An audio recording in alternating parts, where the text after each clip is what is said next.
Usted me decía, yo no le puedo dar el criterio que vaya a utilizar el tribunal. Claro, le puedo indicar una postura quizá de interpretación jurídica y teniendo en consideración los antecedentes del tribunal. Pero en el caso en concreto solo podemos especular, ¿verdad?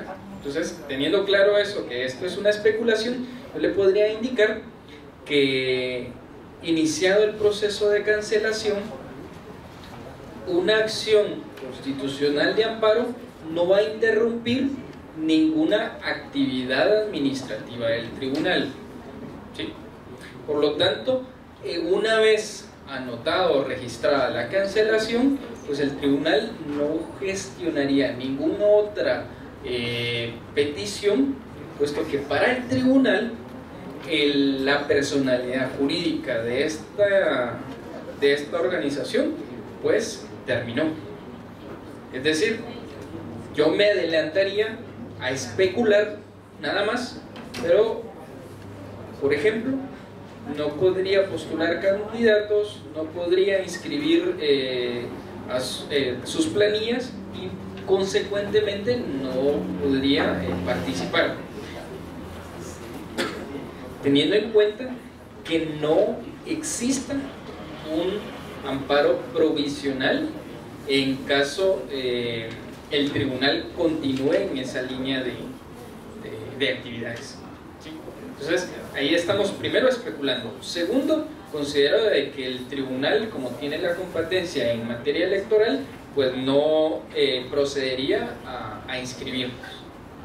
Entonces, ante esa negativa, pues obviamente puede recurrir en amparo de nuevo y serán las cortes en definitiva quienes resolverán si hubo o no un proceso viciado o que se le hayan violado sus garantías fundamentales. Licenciado, yo solo agregaría que como en el momento que se inicia un proceso de cancelación de un partido político, ese partido no puede realizar ninguna acción de las que realiza tradicionalmente y normalmente. Entonces no podría ni siquiera realizar asambleas de proclamación. Entonces no tendría candidatos, porque solo puede realizar acciones para quitarse el problema que tiene encima, o sea, la cancelación del partido, ¿verdad? Esa es la única acción que puede realizar y que lo está haciendo pues en el ámbito legal, siguiendo el debido proceso. El punto que nos indican es que no podría convocar a asambleas. Esto yo lo vería no que no podría hacerlo, sino que no se le serían inscritas, porque como primero no se aprobarían, no se nombraría un delegado para observar, porque para el tribunal ya no existiría esta persona jurídica en un eventual proceso de cancelación, porque en este momento pues está todavía diligenciando el procedimiento en la fase administrativa. No está firme la resolución, todavía no se ha dictado una resolución final por parte del tribunal y está en amparo, pero una fase inicial del procedimiento. Continuamos. Hay unos elementos que los abogados denominan como presupuestos procesales. La palabra presupuesto denota unos elementos anteriores al inicio de un procedimiento. Son esos elementos necesarios, indispensables y que no pueden faltar para que un proceso sea válido. De lo contrario, estaríamos frente a un proceso inválido o en consecuencia el tribunal que conoce y que ve que estos presupuestos procesales no se llevaron a cabo, la consecuencia es que suspenda en definitiva ese trámite del proceso de amparo. Es decir, son esos elementos previos, formales o de fondo, que son necesarios para que un proceso de amparo sea válido. Por lo tanto, son bien importantes, porque nos estamos jugando que el Tribunal Constitucional de Amparo nos deniegue esa petición, y en todo caso suspenda en definitiva, que para fines prácticos es que ahí se termina, ¿verdad? Ya no se puede volver a reactivar. Entonces son 4. El primero es que exista competencia del tribunal o del juzgado que conoce el proceso de amparo. Es decir, si es un tribunal o un órgano incompetente por razón de la materia, por otras razones, este proceso, aunque se lleve a cabo y se dicte sentencia, va a ser inválido. De igual forma, debe observar lo relativo a la temporalidad. En un momento los vamos a desarrollar un poco más, pero debe observarse la temporalidad en la presentación. Habíamos hablado que si se presenta una acción o un proceso de amparo fuera de tiempo, pues sencillamente se va a rechazar limine, es decir, se va a rechazar sin llegarlo a conocer el fondo. También otro presupuesto es la definitividad, es decir, que el proceso anterior, todos los recursos ordinarios hayan sido agotados previo a plantear un amparo. Y el último, que nos ha dado un poquito de controversias y varios criterios, es la legitimación. La legitimación es esa capacidad de ser demandado o de ser demandante, es decir, de actuar. ¿Por qué? Esta se divide en dos: la legitimación activa, que es ese derecho que me pertenece para presentar ante el órgano jurisdiccional un proceso de amparo. No cualquiera lo puede hacer, porque si yo lo hago en nombre de otra persona, no me lo van a aceptar, porque el agravio no es mío, el agravio debe ser personal y directo. Y la legitimación pasiva, pues es esa capacidad o es esa condición de poder ser sujeto de un amparo, es decir, en contra de quién vayamos a reclamar esa vulneración en el derecho. Vamos a verlo un poquito rápido porque no tenemos mucho tiempo. En cuanto a la competencia, es uno de los primeros presupuestos procesales. Les voy a ir poniendo un ejemplo porque ya no nos va a dar tiempo de que discutamos posteriormente. Pero en cuanto a la competencia, la competencia responde a un principio de legalidad. Es decir, el principio de legalidad conlleva que las normas estén claras antes de iniciar un proceso. ¿Sí? No podemos cambiar las normas en el desarrollo de un proceso. Deben de estar previamente establecidas. Por lo tanto, la competencia debe estar definida. Hay dos sistemas, hay dos sistemas principales en los cuales se tutela la acción de amparo o el proceso de amparo. El primero es un sistema concentrado. Este no es el caso de Guatemala, puesto que hay tribunales especializados únicamente para conocer los amparos y ningún otro tribunal puede conocer una acción. En el caso de Costa Rica es el mismo Tribunal Supremo Electoral el que conoce en amparo en materia electoral. Hay otro sistema que es un sistema difuso, es decir, cualquier tribunal ordinario puede conocer una acción, un proceso constitucional de amparo. Se constituye en Tribunal Extraordinario de Amparo y conoce. Nuestro sistema es una combinación de ambos. En primera instancia, son distintos órganos los que pueden conocer este proceso, el proceso de amparo. pero cuando se apela únicamente puede conocer la Corte de Constitucionalidad. Entonces tenemos, en resumen, un sistema mixto, porque tenemos un sistema difuso en primera instancia y un sistema concentrado cuando se apela, en apelación. Entonces, para los amparos presentados en contra del Tribunal Supremo Electoral, conocerá en primera instancia la Corte de Constitucionalidad y en segunda instancia la Corte Suprema de Justicia en primera instancia y en segunda instancia la Corte de Constitucionalidad. Esto es muy importante por el caso que les voy a comentar a continuación. Bueno, de ahí nos regula, por ejemplo, que en contra del director general del Registro de Ciudadanos conocen las salas de la Corte de Apelaciones, en contra de funcionarios, empleados y otros no especificados, los juzgados de primera instancia. Y bueno, lo de la apelación ya lo vimos.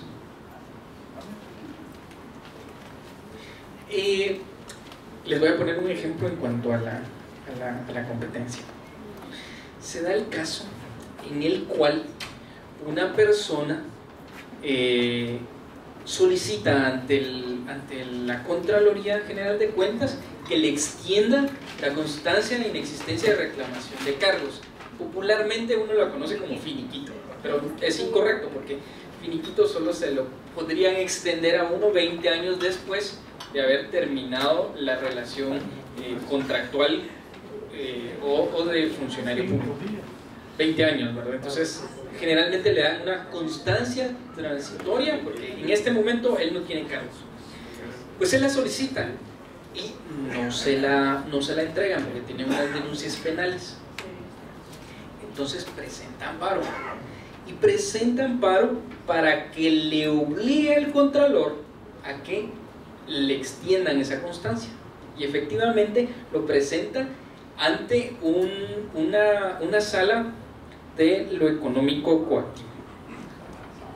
La sala le otorga el amparo provisional, ¿verdad? Y le dice: sí, señor contralor, entréguesela. El contralor y le entrega la constancia, pero atrás la razona, ¿verdad? Pero al final la razona y se la entrega y tiene su constancia y ahora puede proceder a inscribirse. Sin embargo, la Contraloría utiliza un concurso, es decir, recurre ante la Corte de Constitucionalidad y le dice: quien le otorgó el amparo provisional no es el competente. El competente debe ser un tribunal de lo contencioso administrativo. Entonces la Corte resuelve y dice: cierto, no es el competente. Por lo tanto, anula la resolución que otorgaba el amparo provisional y consecuentemente la Contraloría, con esa resolución definitiva, pues viene y revoca la constancia transitoria de inexistencia de reclamación de cargos. Es decir, uno de los presupuestos procesales es la competencia. Entonces, esta persona planteó el amparo, pero ante un órgano jurisdiccional que no tenía competencia por razón de materia. Entonces, si nos damos cuenta, le otorgaron la protección constitucional, pero como no fue el órgano competente, no pudo mantener esa garantía que supuestamente se le había violado. ¿Se podría replantear o volverlo a Sí, presentar? sí, por supuesto, se puede replantear, pero ¿qué pasa cuando tenemos el segundo presupuesto procesal que indica temporalidad? Yo lo puedo plantear, sin embargo, a este momento ya transcurrieron varios meses y yo solo tenía 5 días en materia electoral o 30 días en otros casos. Entonces, si nos damos cuenta, son el plazo de presentar no se interrumpe. Vamos a ver en la cuarta: los recursos no idóneos no interrumpen el plazo. Es decir, que si yo presento un recurso que no es el correcto, no es el adecuado, el plazo sigue corriendo y no me interrumpe la prescripción. Entonces, vamos a ver un caso ahí muy interesante que se está ventilando actualmente, que ya va en cuanto a la preparación o arducia de los abogados, porque van buscando estrategias para poder litigar mejor, o al menos protegiendo sus intereses. Recordemos que al final, en última instancia, que presenta o redacta o hace un memorial de amparo es un abogado. Entonces, no necesariamente el presentado es el que tiene que saber esto, sino los asesores políticos, jurídicos de las organizaciones políticas o incluso de los candidatos. Bueno, entonces, el segundo presupuesto procesal es la temporalidad, y esto va a responder a un principio jurídico de seguridad.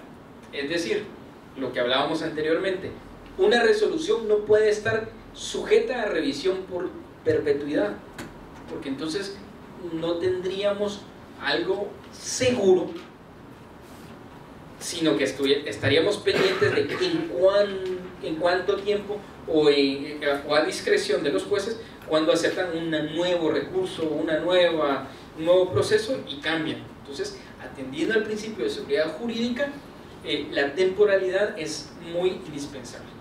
De nuevo, si yo no lo presento dentro del plazo establecido, yo estoy consintiendo el hecho. Eso es lo que presupone la ley. Y para el amparo, pues todos los días y horas son hábiles, es decir, tenemos las 24 horas del día. Y mucho cuidado, porque si nos dan 12 horas para evacuar una audiencia, si la evacuamos a las 12 y 1 minuto, ya no se tiene por qué. Menos 1 minuto. Sí, a la ejecución. Bueno, en materia política tenemos 5 días por la naturaleza de que el proceso electoral es expedito, ¿verdad?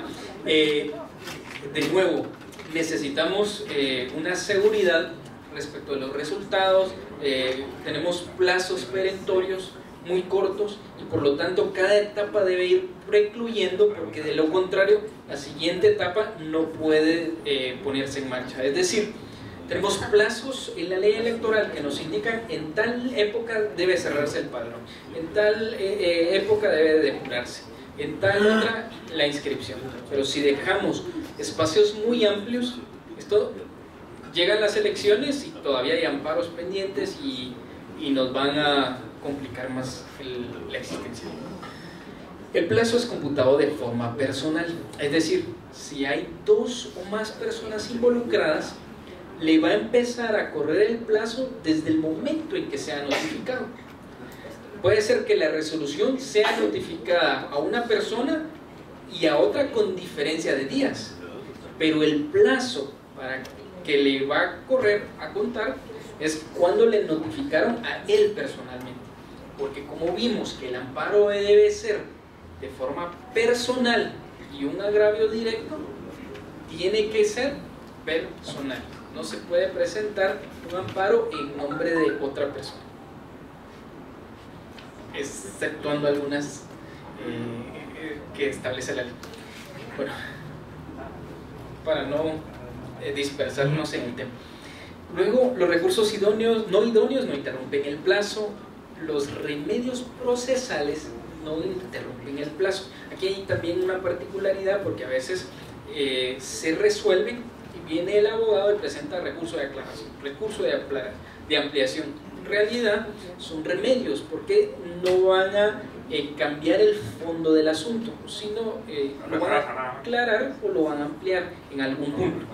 Entonces, estos remedios procesales no van a interrumpir el plazo para la presentación del amparo. Es decir, que van a perder el tiempo en alguna medida si no presentan el amparo dentro de los 5 días. Luego, una pregunta, por favor. ¿Qué manda? Solamente que se nos había hablado de la distinción en cuanto al plazo, la distinción del tiempo en cuanto a periodo no electoral y periodo electoral. Entonces se había hablado de los 30 días en periodo no electoral y 5 días en periodo electoral, así es. La ley electoral en el artículo 10, me parece que si gustan lo leemos, nos indica que en periodo electoral el plazo para la presentación de un amparo es de 5 días. Eso es en el artículo 20. Dice, durante el proceso electoral y únicamente en lo que concierne a esta materia, el plazo será de 5 días. Aquí hay otro tema también muy importante, porque lo que está estableciendo la ley son dos cosas. Primero, un ámbito temporal. ¿Cuándo empieza el proceso electoral? Cuando se convoca y cuando se emite, y termina cuando se emite el acuerdo de finalización. Entonces, la temporalidad. Pero nos da otro aspecto, que es la materialidad. Entonces, un amparo se puede presentar dentro de los 30 días cuando es el proceso electoral, pero que no tenga relación directa con el proceso electoral. Y posteriormente, si todavía el procedimiento es originario dentro del proceso electoral. Es decir, se ha concluido el proceso electoral, pero hay recursos pendientes. Recordemos que la conclusión no se da hasta que ya no hay ningún recurso pendiente. Esos recursos 2, 3 años después todavía se están resolviendo. Si no, vemos uno del diputado del partido X, que 2 años después le concedieron su curul. Entonces, eso fue a través de un amparo, un proceso constitucional, pero el proceso ya había fenecido. Sin embargo, se deben de respetar las reglas de la materia. Entonces, eso es en cuanto a lo temporal. Y de nuevo, es el penúltimo que decía, se refiere a la temporalidad, pero también observando a la materia del asunto. Y el último, que esto no afecta la conclusión del proceso electoral. Bueno, hay unas excepciones a esa temporalidad. Tenemos que, cuando es una amenaza, no necesariamente tenemos que agotar la definitividad, puede ser en cualquier momento mientras que esta amenaza sea conocida. También está la violación a derechos en forma continuada, es decir, si el derecho empezó a violarse pero no ha cesado esa violación, pues le extiende el plazo para que pueda ejercer esta garantía constitucional. También no aplica plazo en cuestiones de peticiones. Recordemos que tenemos el derecho constitucional de petición general en el artículo 28, que nos indica que en 30 días como máximo nos deben de responder, y en materia política 8 días. Si en 8 días no nos han resuelto una consulta o una petición en materia política, pues podemos acudir al órgano jurisdiccional a que a través del el proceso de amparo pues les obliguen a resolver.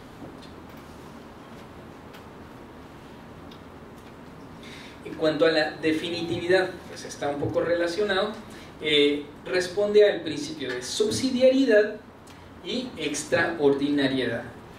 Es el caso del partido que les comentaba, el partido líder, que un diligenciamiento de una audiencia había sido objeto de un amparo. Sin embargo, no se había llevado a definitividad el procedimiento administrativo. Y lo que resolvió la Corte fue de que lo que estaba intentando el partido era que se conocieran cuestiones que le correspondían al Tribunal Supremo Electoral. Es decir, el Tribunal Supremo Electoral todavía no se había pronunciado y él ya quería elevarlo a un nivel de garantía constitucional. Entonces, eso no es permitido, puesto que debe agotarse la definitividad. Bueno, Las excepciones a la definitividad es que cuando no exista un procedimiento, cuando no haya un reglamento que me permita agotar el procedimiento administrativo, yo puedo ir directo al amparo, porque no existe otro medio de defensa administrativo para ejercer mis derechos. También está contra las medidas de hecho del órgano administrativo. Les ponía el ejemplo, cuando sin mediar una resolución viene y ejecuta alguna acción. Lo que hemos visto ante la omisión de la administración pública en resolver, ante una inminente amenaza de derechos fundamentales y ante la aplicación de una ley o un reglamento a un caso en concreto. Si tienen alguna duda, pues me comentan o me dicen, pero esto ya es un poquito más de rigor técnico. Bueno, aquí en la legitimación activa es otro de los presupuestos procesales, la legitimación. Pero en cuanto a la legitimación activa, es esa capacidad legal y procesal que posee una persona para accionar, es decir, dar inicio a un proceso de amparo. No todos tienen esa capacidad activa. Y esto lo hemos visto con un cambio de criterio en la Corte de Constitucionalidad, que se los voy a comentar a continuación. La norma establece que solo las partes debidamente acreditadas en cada caso y sus legítimos representantes pueden recurrir a esta acción constitucional. Únicamente las partes, ¿sí? Y los representantes legítimos. En el caso de materia electoral, los fiscales nacionales, los secretarios, fiscales departamentales de los partidos políticos y comités cívicos electorales podrán interponer los recursos de revisión y nulidad dentro del ámbito de su competencia. En esto sí tuvimos algunos criterios, puesto que personas que no estaban legitimadas presentaban recursos administrativos de nulidad o de revisión y no acreditaban su calidad. Es decir, no eran los legítimos no tenían el derecho legítimo para accionar.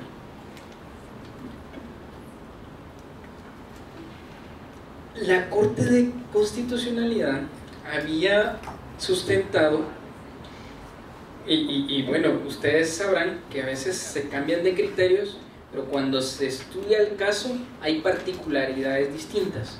Entonces, ha argumentado que el derecho a ser electo no puede ejercerse de forma autónoma, sino debe de canalizarse por medio de los partidos políticos o los comités cívicos electorales.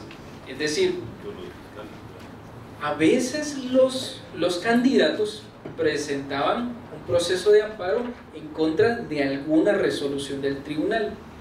Particularmente se dio en este proceso que el tribunal negaba la inscripción a determinado candidato. Entonces él venía y presentaba los recursos administrativos, se les denegaba, y luego recurrían en amparo y también se les denegaba, porque él no era el titular del derecho. ¿Cuál era la interpretación de la norma? Es que quien solicita al tribunal la inscripción de determinados candidatos es el partido. No soy yo, en mi nombre, el que me voy a postular, sino me está postulando un partido político. Por lo tanto, el legitimado para presentar un recurso o un proceso constitucional debe ser el partido a través de su representante legal. De lo contrario, se les denegaba por falta de legitimación. Ese punto cabalmente de que es el partido político el que postula prácticamente, solicita la postulación de candidatos, ¿no contradice el hecho de que la curul, por ejemplo, de un diputado sea propiedad de él y no del partido? Tenemos tenemos que regresar un poquito más. Los derechos humanos nos asisten a todas las personas, tanto civiles como políticos. Pero un derecho no se puede tomar como absoluto, sino que un derecho debe convivir con los demás derechos de cada una de las personas.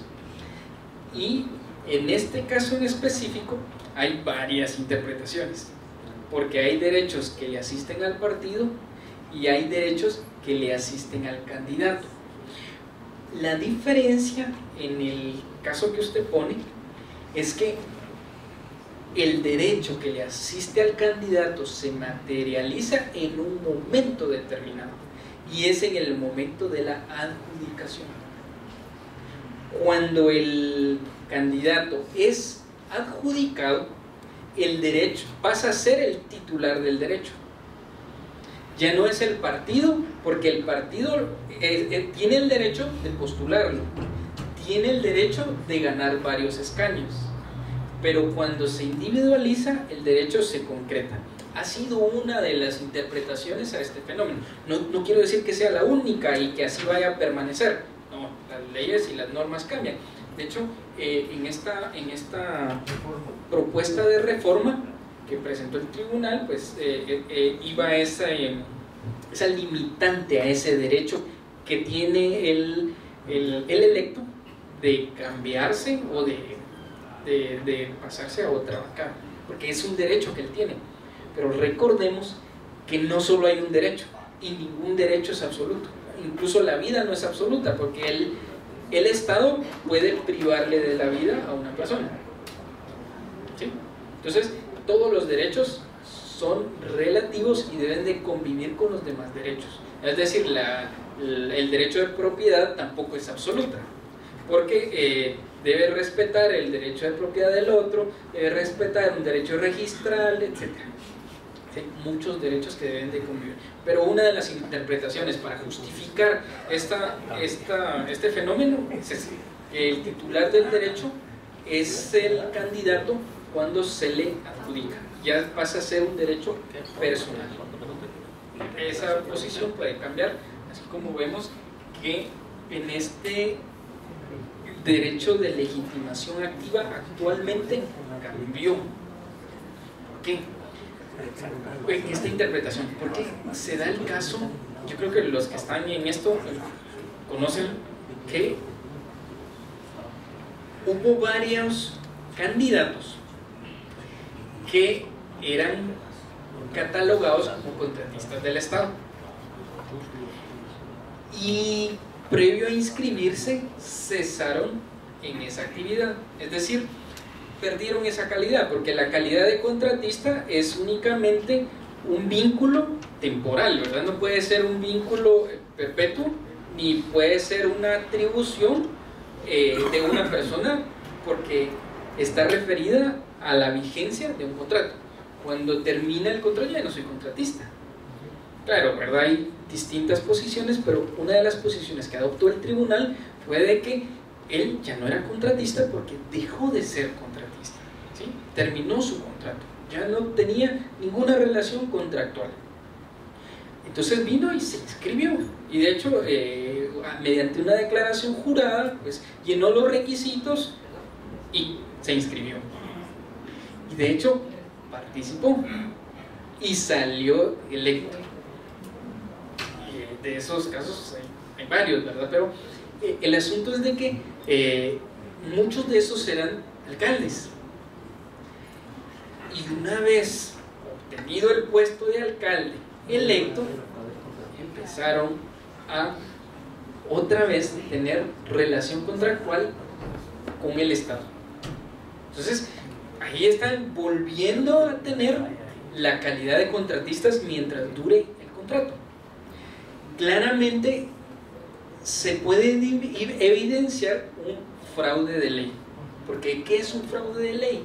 Es la actitud de una persona de utilizar una norma de cobertura para quitarse otra norma también que le es aplicable. Es decir, va a buscar una forma legal, porque ser contratista no es prohibido. Lo que es prohibido es que un funcionario público mantenga una relación contractual, porque va a tener un beneficio. Y lo que pasa es que si vamos a una interpretación un poco más realista, ¿qué pasa con los alcaldes? Yo puedo ser contratista, pero de otra municipalidad, ¿verdad? Y así me quito el clavo, ¿verdad? Yo no soy contratista de mi municipalidad. Pero ¿qué pasa si el otro alcalde hace lo mismo? Puede haber una relación fraudulenta.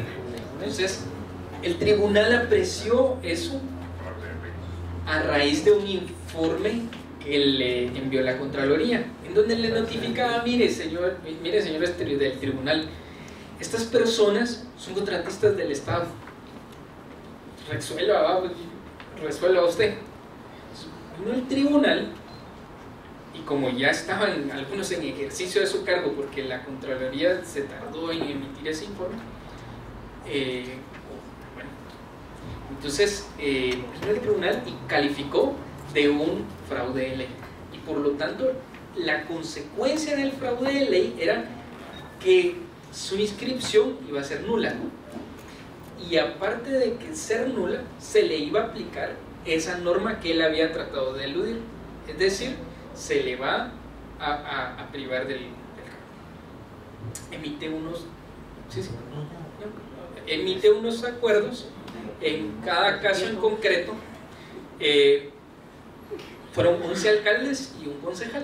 Y dicen, mire señoras del Consejo Municipal, la inscripción de estas personas pues es declarada nula porque se hizo en fraude de ley y debidamente comprobada porque recuperó la calidad de contratista. Bueno, el Consejo, como está dominado por el alcalde, no lo hizo de inmediato y dijo, vamos a presentar amparo.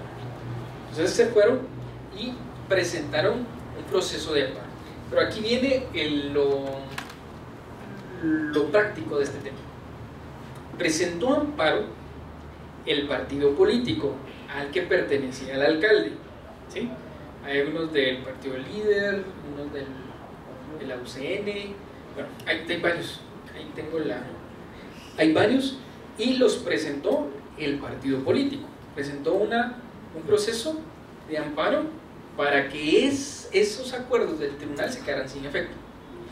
Pero adicionalmente también presentaron los síndicos que están legalmente facultados para presentar los recursos en materia jurisdiccional en nombre de la municipalidad, y presentaron también amparos los candidatos ya electos en el puesto de alcalde. Entonces, si nos damos cuenta, 3 personas distintas presentaron estos procesos de amparo. Ahora, si nos vamos a la interpretación que anteriormente había hecho la Corte, decimos el único que debe de tener legitimación activa, es decir, el derecho de presentar un amparo, debe ser los secretarios generales de los partidos políticos que postularon estas personas.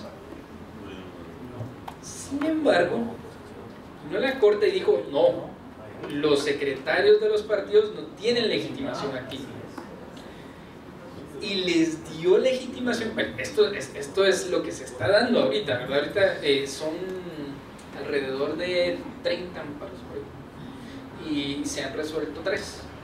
Entonces viene la Corte y dice, no, los secretarios no tienen legitimación activa, los que tienen son los candidatos. Y en algún caso le reconoció la calidad de legitimación activa al síndico. Entonces, para los abogados que planearon la estrategia, pues bien, ¿verdad? Porque tuvieron varias opciones y le obligan a la Corte a que se decante por un criterio. En este caso, en concreto, el criterio fue para beneficiar al titular del derecho en específico. Claro está, estos amparos todavía se están viendo en la fase de los amparos provisionales, ¿sí? No están entrando al amparo de fondo, porque el amparo de fondo, pues a pesar de que la ley nos establece plazos bien reducidos, en la realidad a veces se van meses o años. Entonces, en cuanto a la legitimación activa, vemos un ejemplo de por qué es importante haber planteado distintas acciones, distintas partes. Por ejemplo, en este caso, si corre el tiempo, lógicamente viene una nueva elección. ¿Qué pasa se queda sin materia el amparista, el tribunal constitucional? Es posible porque si acaece otro o llegamos a un proceso electoral nuevo, ya no se puede restituir ese derecho. Ahí sí hay falta de materia, se queda sin materia totalmente. Pero si tenemos alguna resolución dentro de este periodo, es posible que sí lo otorgue porque todavía puede ejercer el derecho. Contrario a otros casos. Fíjense que en esto de la legitimación y la titularidad del derecho, se dio el caso en el que personas que fueron postuladas como candidatos fueron inscritas. Es decir, el partido presentó una planilla, pero el alcalde no fue inscrito porque no tenía constancia en la existencia de una historia de cargos, o por ejemplo, se le aplicó el artículo 103 de la capacidad o honorabilidad y no se le inscribió. Entonces, a pesar de presentar un amparo, no se les otorgó porque no eran los legítimos para ejercer el derecho, que el único que tenía que ejercer el derecho era el partido político. Y entonces hay una confusión, porque dicen, mire, pero si yo participé y gané, pero no fue inscrito. Y quien participó no fue el candidato, sino el partido político. Ahí la titularidad del derecho es lo que hay que identificar para ver quién es el legítimo para presentar. Con la temporalidad, tengo una duda. Digamos, si para presentar un amparo uno tiene, por ejemplo, un tiempo establecido, 5 días o 30 días, también para resolver hay otro tiempo establecido. Digamos, en este ejemplo de los alcaldes de corporación, digamos, se pasan de ese tiempo para resolver, se pueden pasar los 4 años y le conviene al alcalde de corporación mejor si se retrasa, ¿verdad? Pero la duda y la pregunta es así: ¿será que el Tribunal Supremo en este caso puede presentar otro amparo para que resuelva si se pasó en tiempo? ¿O qué hace? Ese tema es el de la legitimación pasiva y la legitimación activa. Esto también es cuestionable porque han habido distintos criterios y en el caso de la licenciada Azul se dio que el tribunal decidió que el Tribunal Supremo Electoral no tenía legitimación activa para interponer una apelación. Entonces, si no tiene legitimidad para interponer una apelación en amparo, pues lógicamente no va a poder recurrir esas sentencias. ¿Quién puede tener la legitimación en ese caso de los alcaldes? Lo que pasa es que, miren, tenemos que estar conscientes de una realidad. Esto no es una crítica sin hacer las salvedades, pero es una realidad jurídica. A los administrados se nos aplican los plazos legales. Es decir, si nosotros nos pasamos un minuto, ya no reciben, bueno, se lo reciben, pero no es válido, ¿verdad? Ya no puede evacuar la audiencia. Bueno, para los que litigan, si llegan 2 minutos después de la audiencia, es incomparecencia. Pero no así, si el juez se tarda unos 20 minutos porque estaba ocupado y inicia la audiencia un poquito más tarde, ahí no hay ningún inconveniente. O se tarda unos días meses para resolver, aun cuando la ley establece que debe resolverse dentro de los 15 días, dentro de los 5 días posteriores. Entonces, hay una realidad jurídica que se ve a diario en la mayoría de juzgados. Claro está, hay otras consideraciones que se puedan tener, como la imposibilidad material, la imposibilidad temporal, porque ellos son funcionarios, están regidos a una agenda. Entonces la agenda está llena y le señalan audiencia a uno varios meses posteriores, o están en proyectos para resolver y es materialmente imposible resolver todos los recursos. Entonces, por ejemplo, en los recursos administrativos que resolvió el tribunal, habían como 200 recursos, ¿verdad? Entonces, si se presentan al mismo tiempo, materialmente es imposible resolverles en un breve tiempo. Va alargándose un poquito más los plazos, pero eso es la realidad y, como les digo, ¿verdad?, tiene sus justificaciones ya particulares. Yo recuerdo que en el tema de Otto Pérez, cuando le iban a quitar el derecho de antejuicio, aceptaron un recurso o un amparo presentado por Karen Fisher, mientras que no me recuerdo si al Congreso o alguien que hizo lo mismo en contra le denegaron aceptarlo por falta de competencia o no sé si de legitimación. ¿Cómo estuvo eso? Fue periodista, sí. Bueno, el caso de Karen Fisher tiene relación con lo electoral, porque en el caso de Suri Ríos, el tribunal resolvió no inscribirla porque tenía impedimento constitucional a juicio de la interpretación que hizo el Tribunal Supremo Electoral. Primero el registro de ciudadanos y posteriormente en alzada el Tribunal Supremo Electoral confirmó ese impedimento. Ella vino y recurrió en amparo ante la Corte Suprema de Justicia y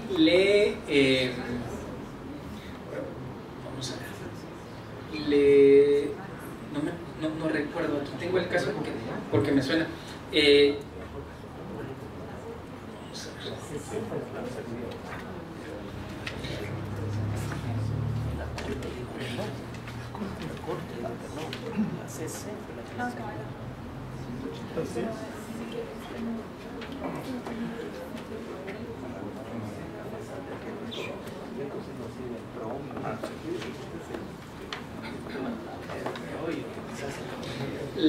La Corte Suprema de Justicia no le otorgó el amparo provisional.